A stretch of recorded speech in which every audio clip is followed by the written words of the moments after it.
Bien, nous continuons dans notre série d'études sur l'eschatologie, la doctrine de la prophétie, la fin des temps. On s'approche de la fin de cette étude.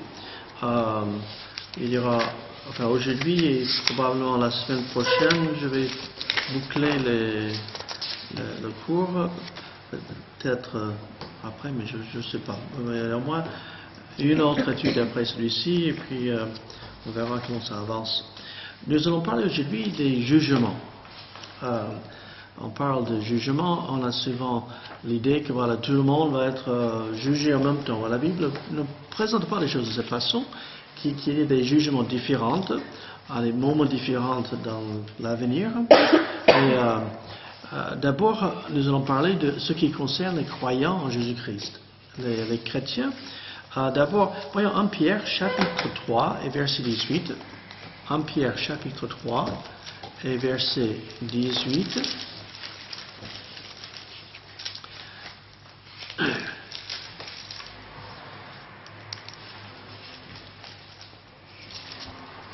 Donc, Madeleine, tu veux bien lire, s'il te plaît? Christ aussi a souffert une fois pour les péchés, lui juste pour les injustes, afin de nous amener à Dieu, ayant été mis à mort quant à la chair, mais ayant été rendu vivant quant à l'esprit. Donc on voit que Jésus-Christ a été châtié à notre place. On peut dire le jugement des péchés des croyants en Jésus-Christ a eu lieu sur la croix. On peut voir un autre passage biblique, 1 Pierre chapitre 2 et verset 24. Je vais demander à Dominique de nous lire 1 Pierre chapitre 2 et verset 24. Lui qui a porté lui-même nos péchés en son corps sur le bois, afin que, morts au péché, nous vivions dans la justice.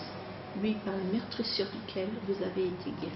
Encore cette idée que Jésus-Christ, il a porté le châtiment, le jugement, la condamnation que nous méritons sur la croix du Calvaire, nos péchés. Quand on a cloué Jésus-Christ sur la croix, et il a subi, on peut dire, la colère de Dieu, la justice de Dieu, à notre place. Et on peut dire, la mort sur la croix était quelque chose de terrible en soi, mais de considérer que c'est le Fils de Dieu, et sur la croix, il dit, mon Dieu, pourquoi m'as-tu abandonné? Et je pense que cette souffrance spirituelle, c'est un moment de toute éternité que Dieu le Père et Dieu le Fils ont souffert cette séparation. Pendant ce moment-là, je pense que cette souffrance-là était encore pire que la mort physique qui était atroce, enfin la façon qu'il est mort sur la croix était atroce, mais la mort, c'est la séparation. C'est la séparation quand nous mourons, notre âme, notre vie se sépare de notre corps. Quand nous voyons aux obsèques quelqu'un qui est décédé, nous voyons son enveloppe physique qui est là, mais son âme, son esprit sont partis. Il y a eu cette séparation. Et nous voyons encore, on a déjà parlé de l'homme riche dans le séjour des morts et Lazare, et il dit qu'il y a un grand abîme qui l'empêche d'aller d'un côté à l'autre. Cet abîme, on peut dire, c'est l'image de cette séparation entre l'injuste et Dieu. On ne peut pas le traverser. C'est cette séparation que Jésus-Christ a souffert en souffrant sur la croix. La colère, on peut dire, de Dieu est tombée sur lui. Et quand il dit, mon Dieu, pourquoi m'as-tu abandonné? Je pense que c'est là les moments où la souffrance pour lui était la plus grande. Même si, oui, la souffrance physique était terrible, la façon, disons, la crucifixion en tant que manière de faire mourir quelqu'un était lent, était douloureux, il y avait la honte, on peut dire aussi. Et donc c'était une souffrance qu'il a souffert à notre place. Galates chapitre 3 et verset 13. Galates chapitre 3 et verset 13. Je vais demander à Julie de le lire, s'il te plaît. Galates chapitre 3 et verset 13.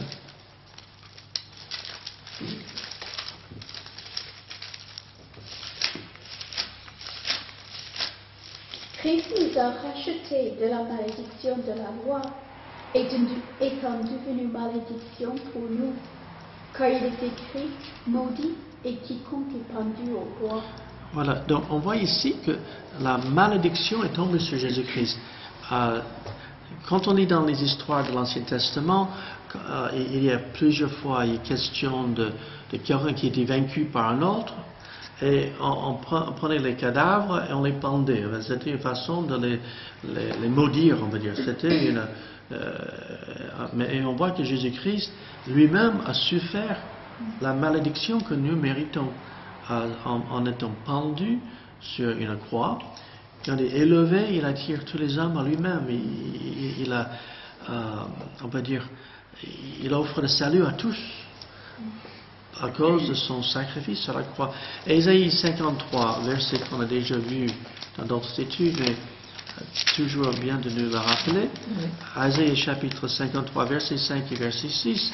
Je demande à Marie-Madeleine, s'il te plaît. 3, 5 et 6. Mais il était blessé pour nos péchés, brisé pour nos iniquités. Le châtiment qui nous donne la paix est tombé sur lui, et c'est par ses meurtrissures que nous sommes guéris. Nous étions tous errants comme des brebis, chacun suivait sa propre voie. Et l'Éternel a fait retomber sur lui l'iniquité de nous tous. Voilà, l'iniquité de nous tous. Jésus-Christ, il a souffert vraiment la colère de Dieu à notre place. Et nos péchés sont tombés sur lui.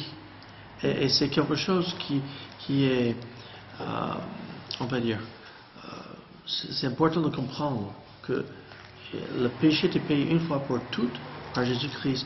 Romains chapitre 8 et verset 1. Romains chapitre 8 et verset 1. Nous lisons, je vais le lire. Romains 8 verset 1. Nous lisons ici, il n'y a donc maintenant aucune condamnation pour ceux qui sont en Jésus-Christ. Aucune condamnation.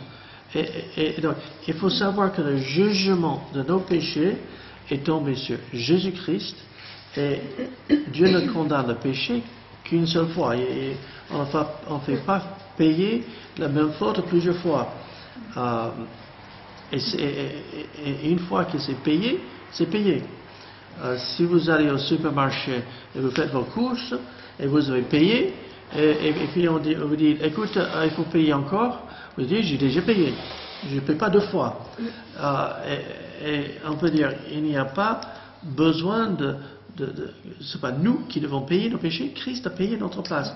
Et ce sacrifice, et c'est sacrifice pas juste pour les nôtres, mais ceux du monde entier. Et pourtant, tous n'en bénéficient pas, parce que tous n'acceptent pas l'offre de ce cadeau qui est si merveilleux. Et donc, le jugement de nos péchés a eu lieu il y a à peu près 2000 ans en arrière, quand Jésus-Christ est mort à notre place. Maintenant, ça c'est par rapport à nos péchés. Maintenant, la Bible parle de jugement, on peut dire, par rapport à nos œuvres. C'est pas pour savoir si on va aller au ciel ou non, mais on peut dire, au ciel, il y aura des récompenses. Et la chose, c'est que très souvent, on pense, voilà, tellement grand homme de Dieu qui aurait fait telle chose, voilà, quelle récompense il doit avoir. Mais je pense qu'il y aurait des récompenses, on en parlera dans quelques instants. Mais chacun, on peut dire, Dieu nous donne les capacités et il nous donne les choses à faire, les choses que nous avons fait pour Dieu, par amour pour lui. Dieu ne va pas fermer les yeux, il va nous récompenser. Et c'est quelque chose. Je pense toujours à cette Madame Crosselly à Montauban, personne âgée qui aimait le Seigneur. Et moi, je l'ai connue plutôt à la fin de sa vie, mais elle avait peut-être 80 ans quand elle a découvert le salut. Et puis, enfin, je ne sais pas, elle avait 80 ans quand elle s'est baptisée. L'Église. Enfin, elle était sauvée avant cela, mais elle aimait le Seigneur. Nous, on allait chez elle pour l'encourager et elle nous encourageait. Et je pense que je la prends comme exemple de voir quelqu'un qui, humainement parlant, les gens diront sa vie c'est rien, mais en fin de compte, pour Dieu, Elle avait un amour pour le Seigneur. Et ça, c'est à la portée de tout le monde. Et je pense que Dieu, on va parler des corons dans quelques minutes, mais Dieu, on peut dire, ce qui est important pour Dieu n'est pas forcément ce qui est important pour les hommes. Et je suis convaincu qu'il y a plein qui vont être, on peut dire, félicités par le Seigneur, mais que, humainement parlant, ils sont passés inaperçus parce qu'ils ont fait un travail. Bonjour. Ils ont fait un travail pour Dieu que le monde n'a pas reconnu, mais que Dieu, ça passe pas inaperçu. Voyons 2 Corinthiens au chapitre 5. 2 Corinthiens chapitre 5. 2 Corinthiens chapitre 5 et verset 10. 2 Corinthiens chapitre 5 et verset 10. Je vais demander à Madeleine de nous lire, s'il te plaît. Car il nous faut tous comparaître devant le tribunal de Christ, afin que chacun reçoive selon le bien ou le mal qu'il aura fait étant dans son corps. Donc ici, question de tribunal de Christ. Et ici, il parle aux croyants. Ici, ce n'est pas le jugement par rapport aux non-croyants, mais par rapport aux croyants, il est question de, quand on prend le passage, il est question de nos œuvres qui seront jugées, on peut dire. Et Dieu, il va, on peut dire, prendre nos vies et il nous donnera les récompenses pour l'éternité par rapport à ce que nous aurons fait pendant notre vie. Et comme je dis, je suis convaincu qu'il y aura certains que le monde va dire, ah, celui-là est grand, et Dieu va dire, celui-là, il n'a rien fait. Et il va y avoir que le monde dit, il n'a rien fait, qu'il y a celui-là, par amour, ils ont aidé les voisins, ils ont parlé de moi, ils ont agi avec amour, ils ont donné, ils ont passé le temps dans la prière, que sais-je. Mais que Dieu va récompenser ce que nous aurons fait dans notre vie. Mais c'est les choses que nous aurons fait pour lui. Les choses que nous aurons fait pour nous, on peut dire, on fait là pour nous, mais ce sont faits pour Dieu. Et maintenant, voyons Jean chapitre 5 et verset 24. L'évangile de Jean, chapitre 5 et verset 24. Jean 5 et verset 24. Je demande à Dominique, s'il te plaît. En vérité, je vous le dis, celui qui écoute ma parole et qui croit à celui qui m'a envoyé a la vie éternelle et ne vient point en jugement, mais il est passé de la mort à la vie. En vérité, je vous le dis, l'heure vient, et elle est déjà venue, où les morts entendront la voix du Fils de Dieu, et ceux qui l'auront entendu vivront.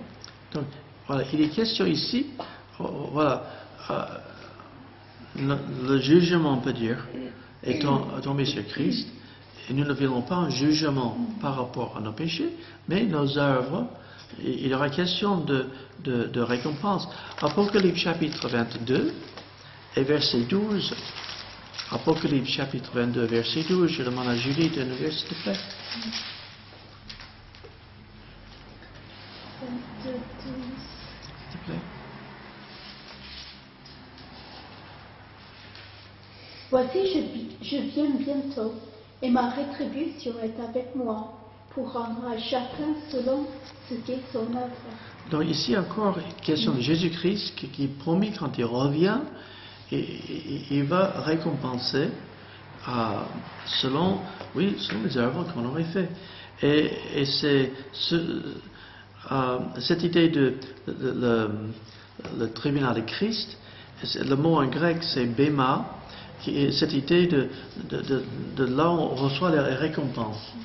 Et donc, bema, B-E-M-A, bema.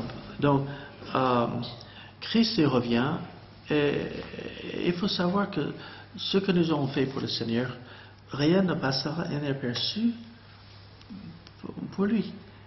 Et les choses que nous avons fait qui, comme je dis, que personne semble reconnaissant, et que Dieu a vu, Dieu récompensera. Et ça, c'est vraiment quelque chose d'extraordinaire. Maintenant, parlons des couronnes. La Bible parle de couronnes comme façon ces récompenses, on peut dire. C'est une façon de le décrire. Il faut savoir qu'il y a un passage en Apocalypse qui parle qu'on jettera nos couronnes, on peut dire, aux pieds de Christ. C'est l'idée que les récompenses qu'on reçoit, c'est pour glorifier le Seigneur.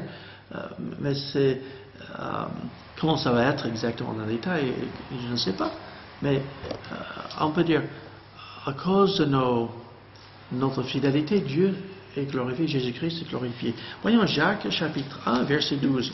Donc une première récompense qui est promise. Jacques chapitre 1 et verset 12. Je vais demander à Daniel de lire, s'il te plaît.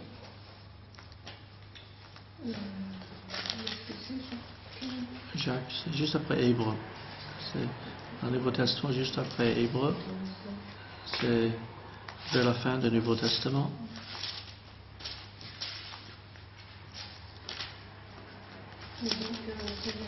Jacques chapitre 1, verset 12.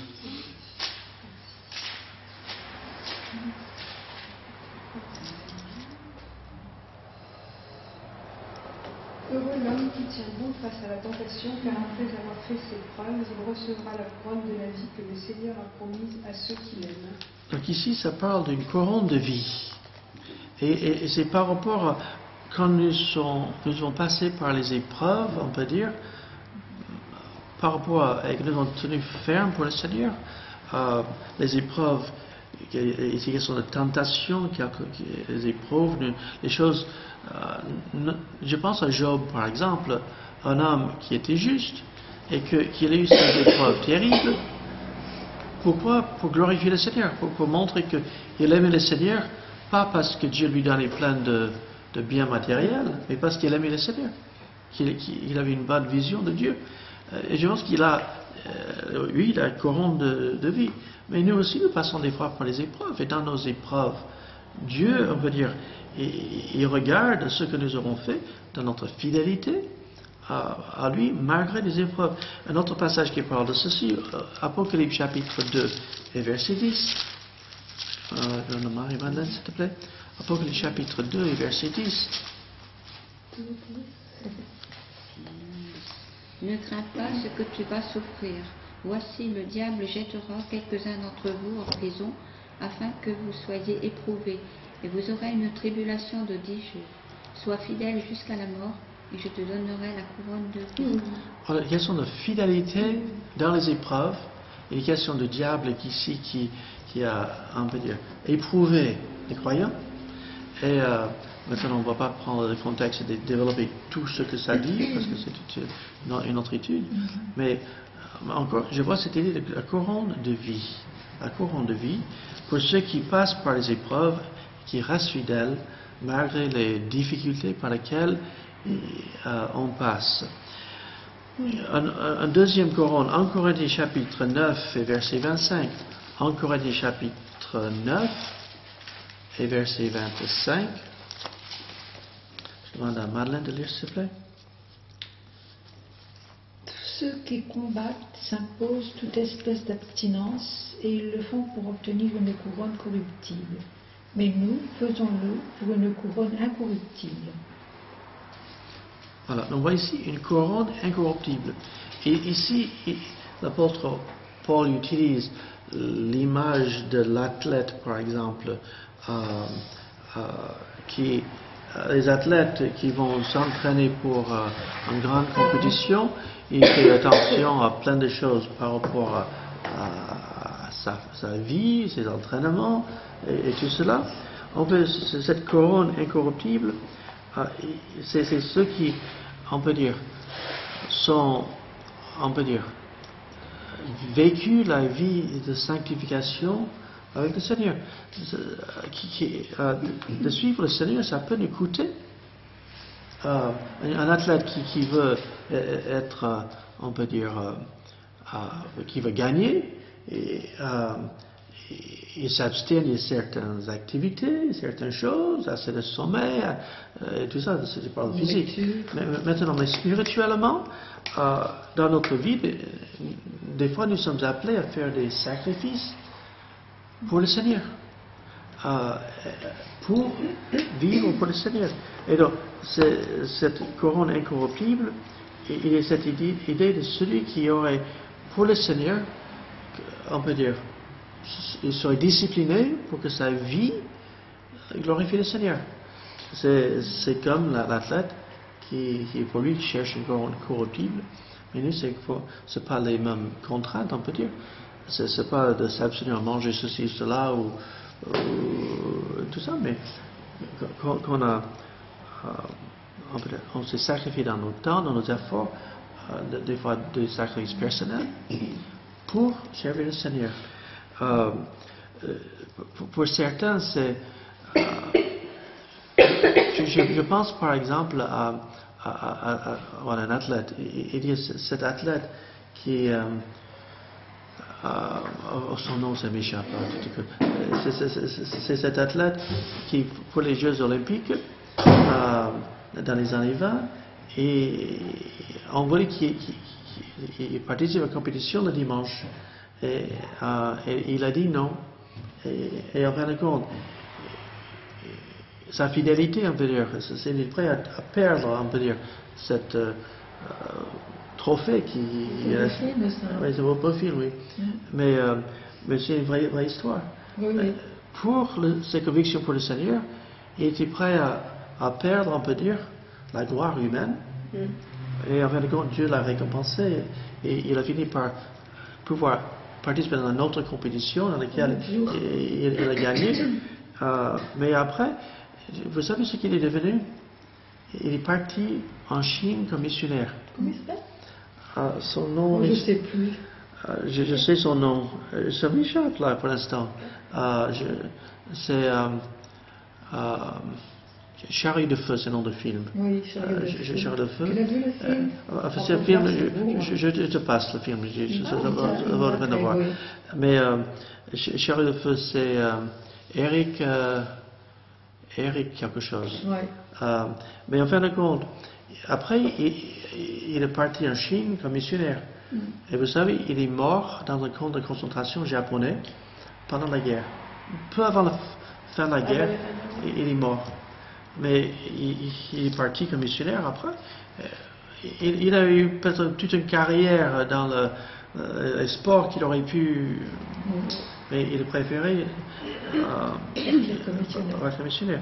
Maintenant, pour d'autres, ça reste peut-être plus petit, mais quand même, ce sont des sacrifices. Et que Dieu va récompenser cela.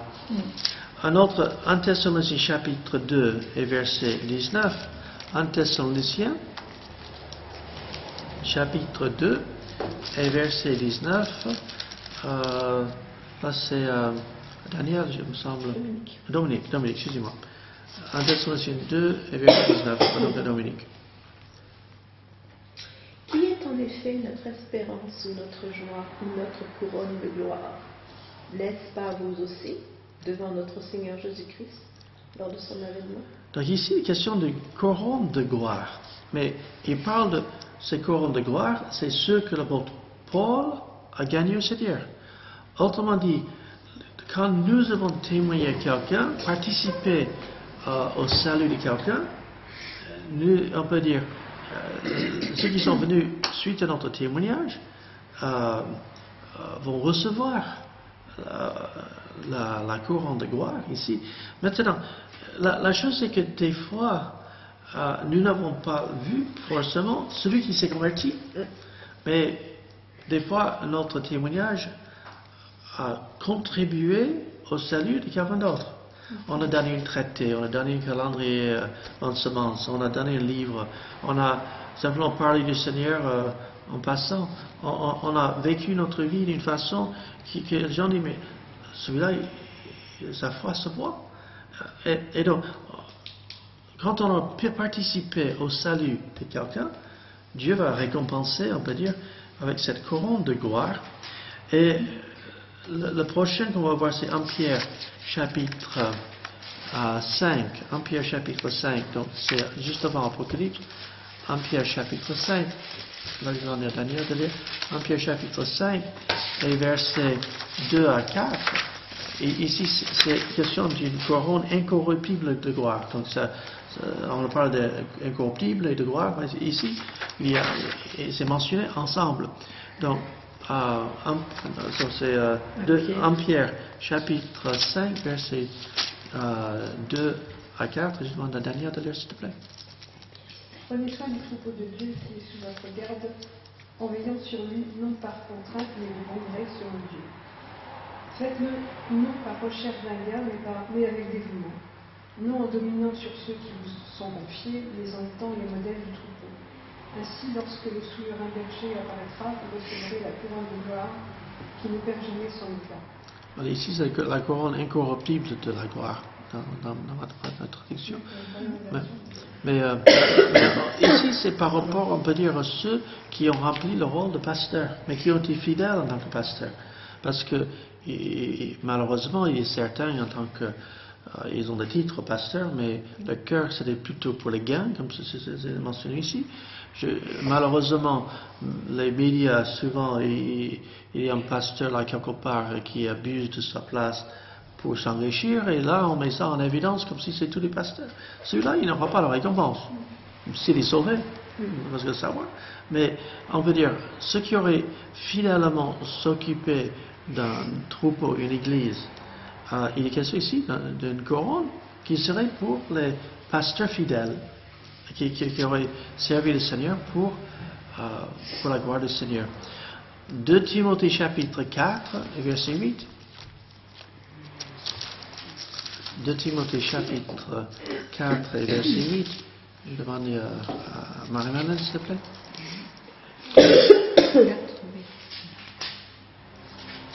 Désormais, la couronne de justice m'est réservée. Le Seigneur, le juste juge, me la donnera dans ce jour-là, et non seulement à moi, mais encore à tous ceux qui auront aimé son avènement. Voilà ici une couronne pour ceux qui ont aimé, qui ont, on peut dire, attendu son retour. Et maintenant, quand on parle de ceux qui attendent le retour,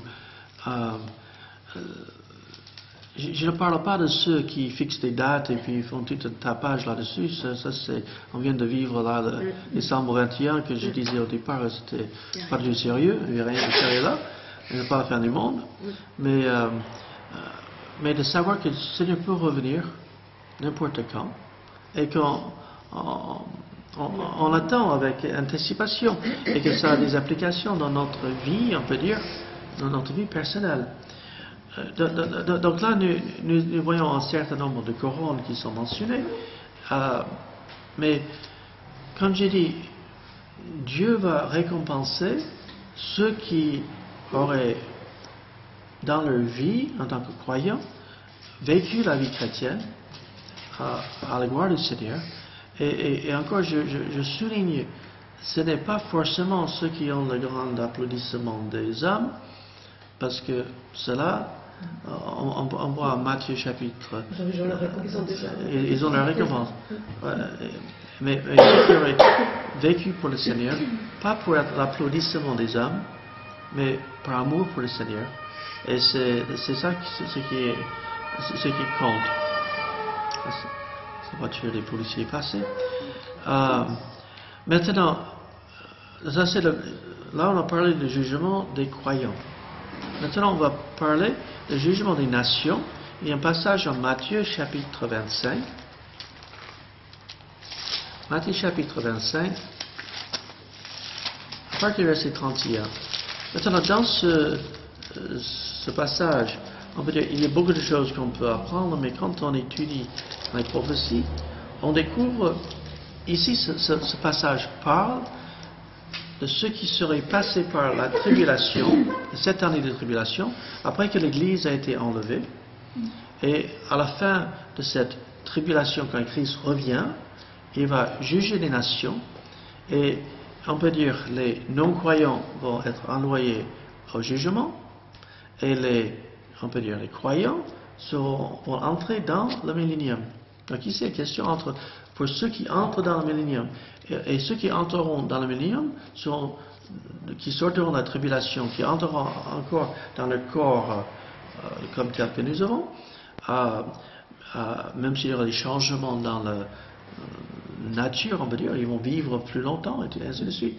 Ceux qui sortiront là, il est question ici question de brebis et de boucs qui seront divisés. On trouve dans ce passage qu'il y a 3 groupes. Il y a les brebis, on peut dire c'est les non-juifs, et il y a des boucs, avec des brebis non-juifs croyants, et il y a des boucs, les non-juifs non-croyants, et des frères, qui je pense que Jésus parle de ceux de sa nation, d'Israël, de peuple juif pendant la tribulation, qui seront persécutés, qui vont finir par croire en lui aussi. Donc, pendant la Deuxième Guerre mondiale, il y avait une persécution des Juifs, mais pendant la tribulation, ça va être pire. Parce que c'est vraiment l'Antichrist. Hitler était un type de l'Antichrist, on peut dire, mais il n'est pas l'Antichrist. Mais il faut savoir que Dieu a donné des promesses à descendants d'Abraham, Isaac et Jacob, et Dieu garde ses promesses. Et le diable sait, s'il peut éliminer tout le peuple juif, Dieu ne peut pas garder sa promesse. Et c'est pour cela que dans l'histoire, je suis convaincu que dans l'histoire, il y a eu des périodes d'antisémitisme terribles. Et la Deuxième Guerre mondiale était un exemple. Mais pendant la Deuxième Guerre mondiale, il y avait des personnes non-juives qui ont aidé les juifs qui sont cachés.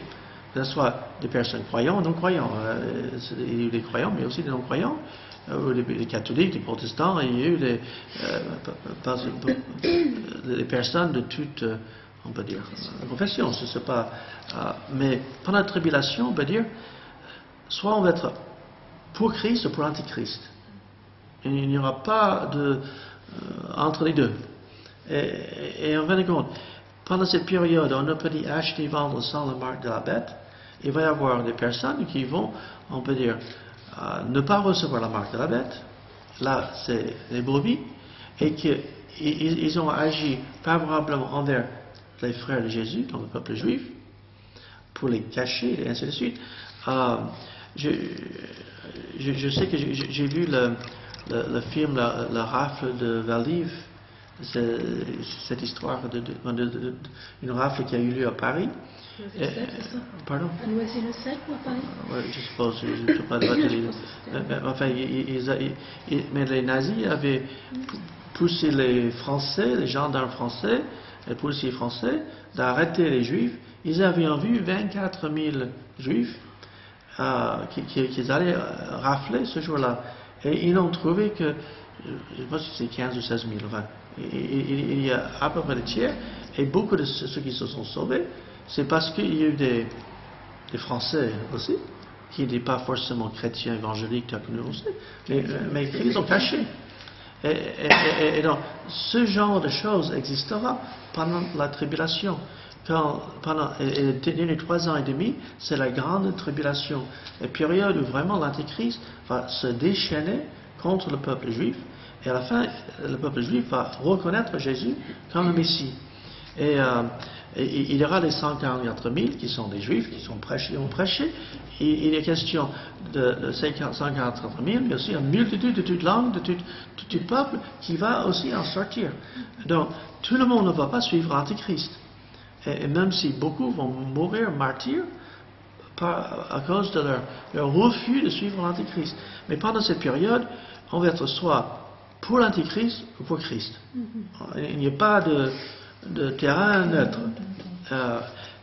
Donc voyons ce passage à Matthieu chapitre 25.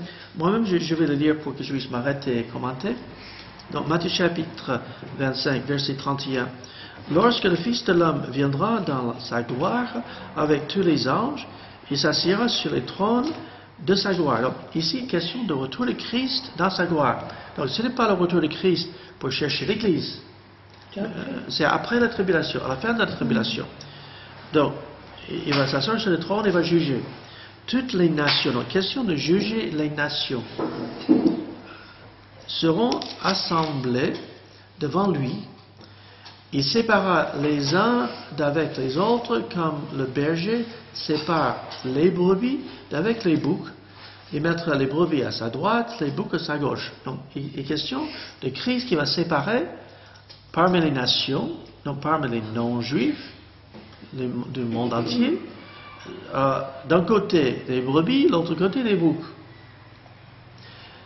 Alors le roi dira à ceux qui seront à sa droite, venez, vous qui êtes bénis de mon Père, prenez possession du royaume. Donc le royaume c'est le millénium, ici, qui viendra, a été préparé dès la fondation du monde, question de cette période où Christ va régner.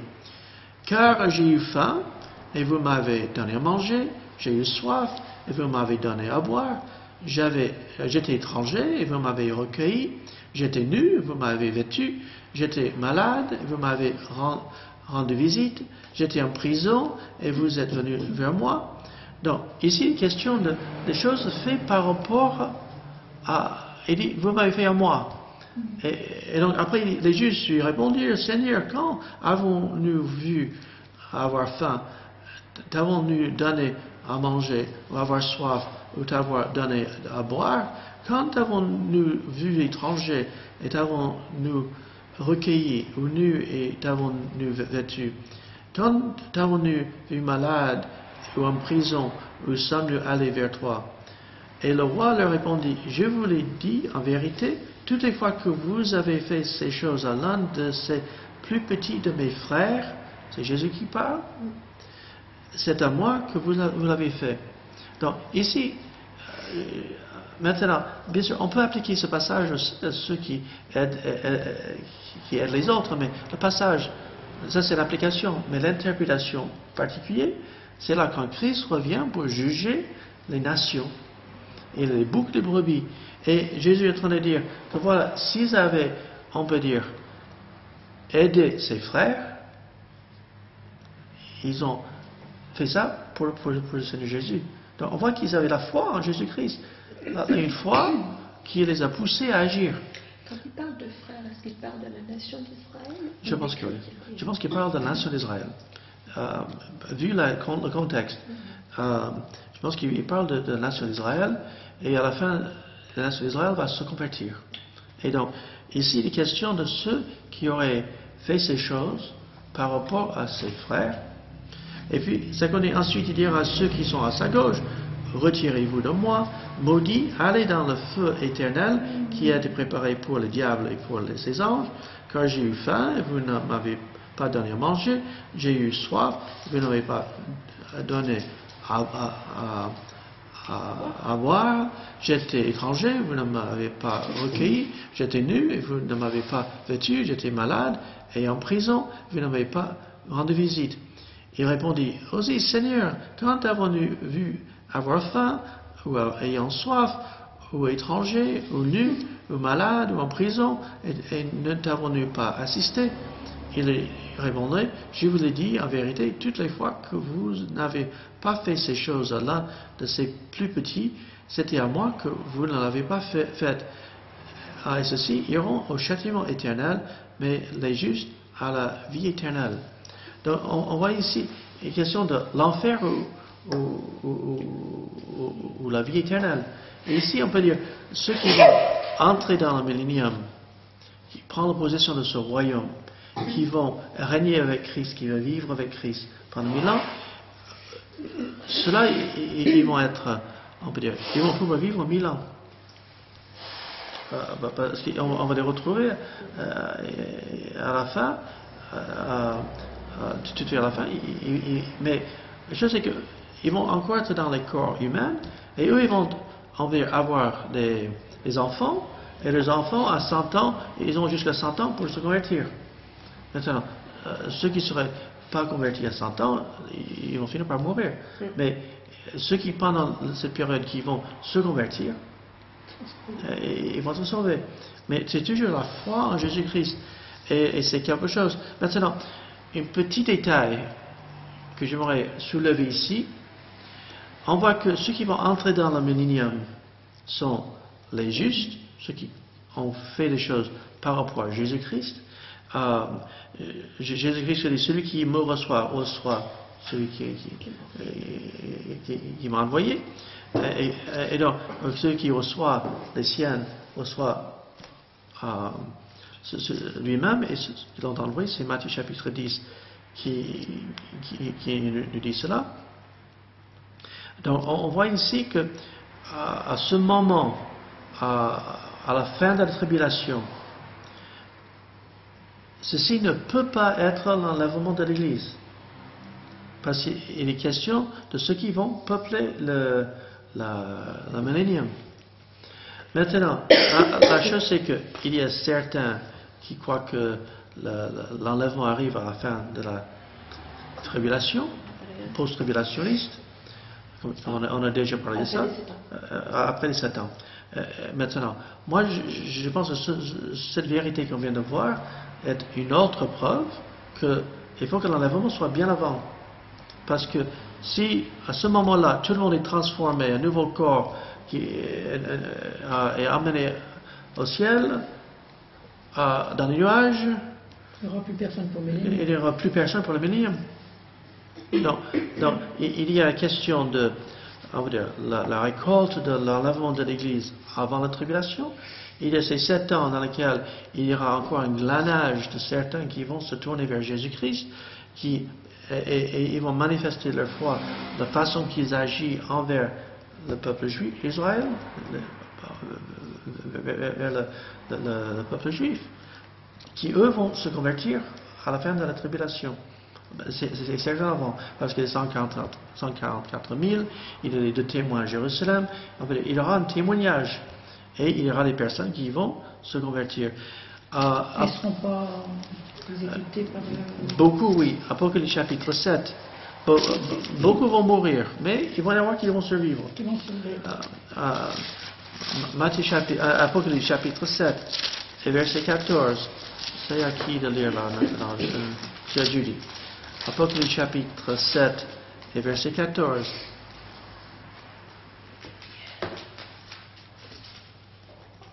Ici, il est question de ceux qui sont morts devant le trône, qui attendent. Mais on voit. Judy, tu veux lire Apocalypse 7, verset 14. Je lui dis, mon Seigneur, tu le sais. Et il me dit, ce sont ceux qui viennent de la grande tribulation. Ils ont lavé leurs robes et ils les ont blanchis dans le sang de l'agneau. Donc encore, pendant la période de la grande tribulation, il va y en avoir qui vont croire. Beaucoup vont être, on peut dire, mis à mort, mais il va y avoir un reste qui serait des brebis qui vont entrer dans le royaume après la tribulation. C'est clair? Maintenant, on peut prendre ce passage et faire des applications par rapport à nous, parce qu'on agit par rapport aux autres, mais l'interprétation directe du passage, c'est ce que je crois que c'est ce qu'on vient de voir là. Donc, parce que quand... Est-ce qu'il n'y a pas une au sujet des migrants, des sans-papiers, des migrants à Calais, tout ça, il y a ceux qui ils ont cité plusieurs fois tout le passage de Matthieu 25-31 comme étant actuel, justement. Et quand on ne venait pas en aide à toutes ces personnes en détresse, on était considérés comme non chrétiens, tout ça. Alors là, moi, je dis, ça c'est une application du passage. C'est de prendre le passage.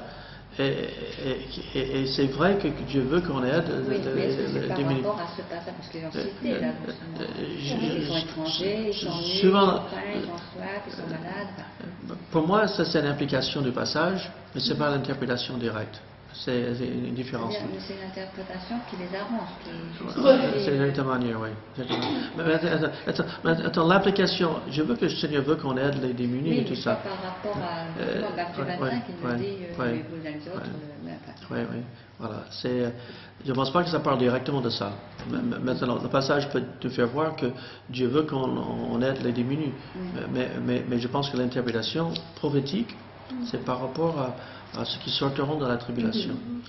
Maintenant, mais je pense que des fois les gens prennent ce passage et l'appliquent qu'à ce que tu viens de dire, là, d'aider les démunis, et je pense qu'il manque l'essentiel dans le passage.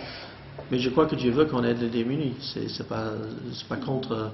Tu vois ce que je veux dire? Oui, mais citer le passage à la télé, on va dire que si on ne faisait pas ça, on était vraiment bien.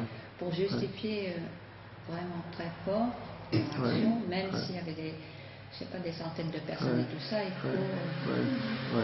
Et c'est... pas d'un problème quand même. Voilà. Enfin, c'est une mauvaise traduction du passage. C'est pour donner aussi une mauvaise conscience à ceux qui n'accueilleraient pas grand ouvert. Peut-être, oui. C'est pas évident. Ouais. C'est pas évident, mais vu que c'est un commandement de Dieu, moi je me fais vraiment des cas de conscience. Parce que c'est tellement un cas de Ce conscience. passage-là, Ouais. je sais que c'est vraiment dur de la Maintenant, il y a d'autres passages qui nous encouragent à aider les démunis. Mais maintenant, c'est sûr que nous ne pouvons pas, on peut dire, chacun de nous, on ne peut pas forcément aider tous les démunis du monde entier, parce qu'après, et puis aussi, mais je ne suis pas contre aider les démunis, mais je crois que c'est vraiment une... c'est pas toujours facile, et puis il y a aussi les démunis qui, on peut dire, qui font presque exprès pour pouvoir abuser de la générosité des autres. Et c'est un autre genre de démunis, mais quand on aide les gens qui sont vraiment dans le pétrin, c'est une chose. Mais moi, quand je vois les mendiants au feu rouge, j'ai du mal des fois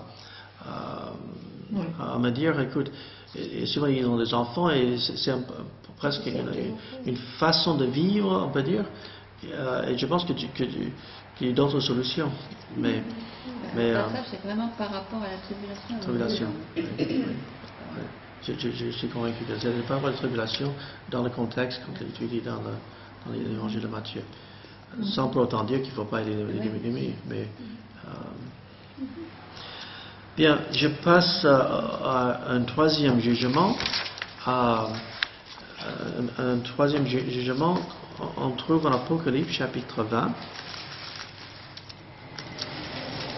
Apocalypse chapitre 20. Ici, c'est le jugement de la grande trône blanc. Je vais le lire encore pour pouvoir le commenter, pour pouvoir s'arrêter et commenter à fur et à mesure qu'on avance dans le passage. À partir du verset 11. Puis j'ai vu un grand trône blanc. Ici se trouve à la fin de millénium. Nous parlerons après, pas aujourd'hui, mais de ces événements à la fin du millénium. Si on aura peut-être on touchera un mot là tout à l'heure. Mais ici à la fin du millénium, c'est à la fin, on peut dire, de ce monde tel que nous le connaissons, avant l'instauration d'une nouvelle terre, d'un nouvel cieux. Et donc, puis je vis un grand trône blanc, et celui qui était assis dessus, la terre et le ciel s'enfuirent devant sa face, et il ne fut plus trouvé de place pour eux. Je vis les morts, les grands et les petits, qui se tenaient devant le trône. Bon, il faut savoir, il est déjà question de la résurrection des justes. Il est question de... donc ici, il n'est question que les morts qui ne sont pas les justes, les injustes. Et on voit ça au verset 15. Quiconque ne fut pas trouvé écrit dans le livre de vie fut jeté dans les temps de feu. Donc ici, question de ceux qui n'ont pas la vie éternelle. Pourquoi? Parce qu'ils n'ont pas cru sur Jésus. Donc ici, c'est question d'un jugement final, définitif. Nous avons déjà parlé de voilà, ceux qui meurent aujourd'hui, ils vont dans la Hadès, dans le séjour des morts, en attendant le jugement final. Les justes, aujourd'hui, on va directement, on meurt dans la présence du Seigneur. Il y aura l'enlèvement de la résurrection, une question de une résurrection au début de la millénium, ceux qui sont morts pendant le millénium. Il est question ici que des injustes, ceux qui ne sont pas écrits dans le livre de vie. Donc je continue. Verset 12. Et je vis les morts, les grands et les petits, qui se tenaient devant le trône. Des livres furent ouverts, et un autre livre fut ouvert, celui de livre de vie. Et les morts furent jugés selon leurs œuvres, d'après ce qu'il écrit dans ces livres. Donc, il est question des livres, on peut dire, des œuvres et des livres de vie. Et ici, comme on le disait tout à l'heure, les croyants seront jugés pour leurs bonnes œuvres. on peut dire ici, les non-croyants, ceux qui ont refusé le salut en Jésus-Christ, eux seront jugés aussi selon les œuvres. Et il y a un passage qui parle de certaines villes qui se traitées plus rigoureusement que Sodome et Gomorrhe parce qu'ils n'ont pas accepté le témoignage de Jésus, parce que des œuvres qui étaient faites par Jésus chez eux. Donc on peut dire, en enfer, il y aura des degrés de châtiment. Je ne sais pas comment ça va se passer, mais on voit qu'il est question de jugement selon les œuvres, mais il est question des livres et puis le livre de vie. Et le livre de vie, il est question de ceux qui ont la vie éternelle. Verset 13. La mort rendit les morts qui étaient en elle, la mort et le séjour des morts rendirent les morts qui étaient en eux, et chacun fut jugé selon ses œuvres. Donc, partout où se trouvent les morts, à ce moment-là, il est question de résurrection des morts injustes qui seront jugés. Puis, la mort et le séjour des morts fut jeté dans les temps de feu. C'est la seconde mort, les temps de feu. Quiconque ne fut pas trouvé écrit dans le livre de vie fut jeté dans les temps de feu. Ici, il est question de la géhenne. C'est question de ce lieu de châtiment éternel. Et donc ici, c'est question de jugement. Ce n'est pas une question de jugement des justes, mais des injustes. Et tous ceux qui sont jugés ici sont des injustes. Jean chapitre 3, verset 18. L'évangile de Jean chapitre 3, verset 18. Je demande à Daniel de lire, me semble. Jean chapitre 3, verset 18.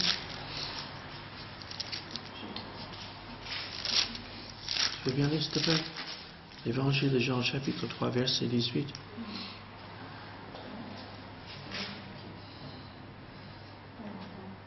Celui qui croit en lui n'est pas jugé, mais celui qui ne croit pas est déjà jugé, parce qu'il n'a pas cru au nom du Fils unique de Dieu. Voilà, donc on voit ici, cette question de jugement, c'est une question de ceux qui n'ont pas cru. Parce que ceux qui ont cru, le jugement est tombé sur Jésus. Mais ceux qui n'ont pas reçu le pardon seront jugés. Et je suis convaincu que Dieu, on peut dire, quand Dieu va ouvrir ses livres, on peut dire, il est question des œuvres. Quelqu'un comme, on prend toujours Hitler ou Staline ou Mao ou je ne sais pas qui, ou Pol Pot qui est responsable des morts des millions de personnes. On parle d'eux, mais s'ils se sont repentis, peut-être seront-ils au ciel. Mais la chose c'est que... de repentance. Mais de toute façon, j'ai aucune raison de croire que ces hommes se sont repentis. Mais le pardon de Dieu aurait été assez grand pour les pardonner. Mais en même temps, ils sont jugés selon les œuvres. Mais peut-être aussi, la lumière que Dieu a donnée à chacun, pour qu'il vienne à la lumière, il y a la conscience, il y a la création, il y a les témoignages, il y a Dieu met dans notre cœur la pensée de l'éternité. On peut dire, un certain nombre de lumières que Dieu a données aux hommes pour qu'ils viennent à la repentance. Il y a Christ qui attire tous les hommes à lui-même, tous les hommes, mais tous ne répondent pas. Mais on peut dire, je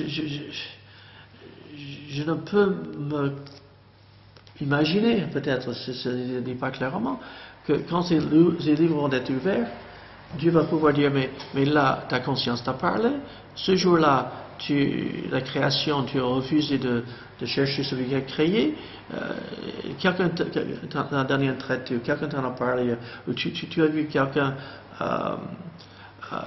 enfin, tous les témoignages, et tu m'as refusé. Parce qu'en fin de compte, le refus du salut, mais je crois que Dieu veut que tous viennent à la repentance. Et pourtant, tous ne viennent pas. Malheureusement. Mais je pense qu'il n'y aura personne qui va pouvoir dire « Ah, mais je ne pouvais pas croire. » Tous avaient la possibilité. Et Dieu dit « Celui qui cherche trouve, celui qui frappe on ouvre, celui qui demande on lui donne. » Et je suis convaincu que si quelqu'un au bout de l'Amazonie, là, quelque part, je ne sais pas où, cherche à connaître face à la lumière que Dieu lui donne, que Dieu se révélera à lui. Je sais qu'il y a un livre qui s'appelle L'éternité dans le cœur. Et dans ce livre, il est question de, on peut dire, des peuples qui n'avaient aucune lumière, mais qui Dieu leur a révélé que voilà, quelqu'un va venir leur parler du salut. Et ils attendaient. Et puis le missionnaire est arrivé. Et même dans ce livre, il y a un des témoignages. Il y a un missionnaire qui est en train de creuser un puits. Et il y a quelqu'un qui arrive et qui dit c'est vous l'homme blanc qui va nous. Et donc le missionnaire il sort qui va nous parler du livre. Il va nous parler du livre. Et puis le missionnaire sort et puis l'homme il explique. Oui, on habite dans la montagne là, je ne sais pas où, et enfin, personnellement, je ne sais pas, Dieu dit, va chercher celui qui a le livre. Et ils ont laissé partir un âne, je pense que c'est un âne, si je ne me trompe pas, et ils ont suivi l'âne jusqu'à ce que l'âne arrive devant ce puits. Le missionnaire là au fond, en train de creuser son trou, ce genre d'histoire va faire comprendre que quelqu'un dans ce village a cherché à comprendre la lumière que Dieu lui a donnée.